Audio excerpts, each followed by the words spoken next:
Chapter My body was found in an abandoned building. The construction workers, struggling to hold back their nausea, called the police. My parents rushed from my sister Lily Lambert's celebration banquet to the crime scene. The crime scene investigator, Chester Ford, frowned and motioned for them to put on masks. My dad, David Lambert, was one of the top investigators the police brought in for special cases, and my mom, Stella Zimmer, was the leading forensic pathologist in Jasper City. Even though they had seen countless crime scenes, they still flinched when they saw my body in the sweltering summer heat. My corpse had bloated significantly, my face was smashed beyond recognition, a bloody mess with no identifiable features, my entire body was covered in wounds, and only a sliver of skin still connected my head to my neck. The overwhelming stench of decay filled the air. Mom closed her eyes, took a deep breath, and put on her gloves to begin a preliminary examination. Her gaze held a rare trace of compassion as she looked at my body. In life, I had never been treated so gently by her. I watched nervously as she removed the blood-stained ring from my hand. I had made identical rings for my family, but when Lily's did not fit, my parents scolded me harshly. You're always up to no good, deliberately trying to hurt your sister, Emily, even though you're our biological daughter. Lily has been part of this family for 18 years. She will always be more important than you. There.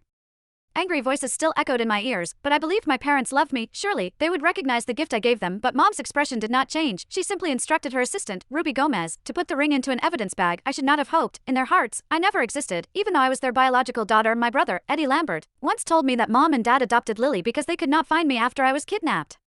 He said I was always their favorite daughter, but when I returned home, there was no place left for me. I felt like an intruder in my own family. After surveying the scene, Dad sighed and asked Mom, "What's the situation with this body?" Mom removed her gloves and massaged her furrowed brows. The victim appears to be around 20 years old. Preliminary cause of death looks like a throat slit. She was likely tortured for a long time before she died. The method is brutal, and the public impact will be severe. We need to solve this case quickly before it blows up in the media. Dad lit a cigarette and took a deep drag. He had a troubled expression even after death. I was still causing my parents problems. Chester reminded them, the killer hasn't been caught yet, so you should be extra careful at home. You have 2 daughters, don't let them go out at night. Mom's voice was impatient. Lily is always obedient. It's Emily I can't control. Chester, being an old friend of my parents, knew all about our family situation. Dad rubbed his right shoulder. Chester noticed and asked, "David, is your shoulder acting up again?" Dad waved him off. "It's fine. I put on one of those pain relief patches Emily bought." He stopped mid-sentence. The daughter they called rebellious still cared about their health. Chester patted Dad on the back. "You should treat Emily better. After all, she's your real daughter." Dad shook his head. "A couple of days ago, Lily had a tennis match, and she kept asking for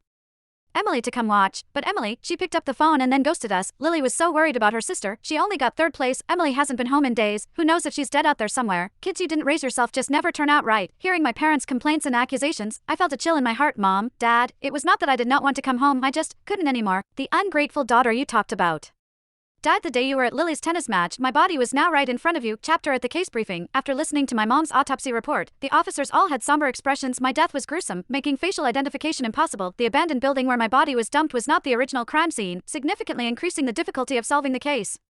Dad instructed the officers to search the area around where the body was found for any